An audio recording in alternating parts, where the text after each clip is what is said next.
जय हिंद दोस्तों। आज आप हमारे साथ पढ़ने वाले हैं वीर रस, रौद्र रस और हास्य रस की परिभाषा और उदाहरण। तो आइए शुरू करते हैं। सबसे पहले देखते हैं वीर रस की परिभाषा। युद्ध या किसी कठिन कार्य को करने के लिए हृदय में जो उत्साह जागृत होता है उससे वीर रस की निष्पत्ति होती है। इसे ऐसे समझो कि ऐसा कार्य जिससे किसी भी प्रकार की हानि या कष्ट सहने की अपेक्षा होती है तो तब वीर रस की निष्पत्ति होती है। दोस्तों, वीर रस का स्थायी भाव होता है उत्साह। आइए उदाहरण से समझते हैं। मैं सत्य कहता हूं सखे सुकुमार मत जानो मुझे। यहां पर अभिमन्यु अपने साथी से कहता है कि मैं सत्य कहता हूं सखे सुकुमार मत जानो मुझे, यमराज से भी युद्ध में प्रस्तुत सदा मानो मुझे। है और की बात तो क्या गर्व मैं करता नहीं, है और की बात तो क्या गर्व मैं करता नहीं, मामा तथा निजतात से भी युद्ध में डरता नहीं। दूसरा रस है रौद्र रस। आइए इसकी परिभाषा देखते हैं। जहां विपक्ष यानी शत्रु के द्वारा किए गए अपमान या अपने गुरजनों आदि की निंदा इत्यादि से क्रोध उत्पन्न होता है वहां रौद्र रस होता है। साथियों, रौद्र रस का स्थायी भाव क्रोध होता है और इसका की पॉइंट पकड़िए। देखिए, जहां पर अपमान की बात होगी, जहां पर निंदा की बात होगी वहां पर रौद्र रस हो जाएगा, और जहां पर किसी कठिन कार्य को करना बतलाया जाएगा वहां पर वीर रस होगा।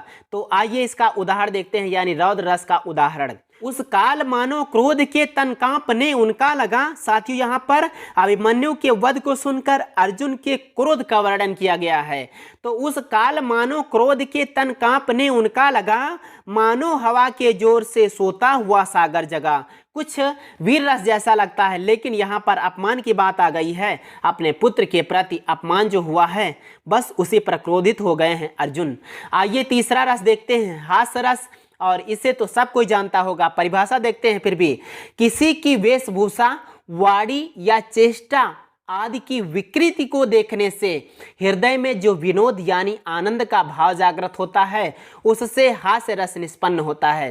दोस्तों, इसका भी की पॉइंट हो जाएगा कि किसी को देखकर किसी को हंसी आ जाए, किसी की बात को सुनकर किसी को हंसी आ जाए, किसी की भाव भंगिमा को देखकर किसी को हंसना आ जाए तो वहां पर हास्य रस होता है। आइए इसका उदाहरण देख लेते हैं।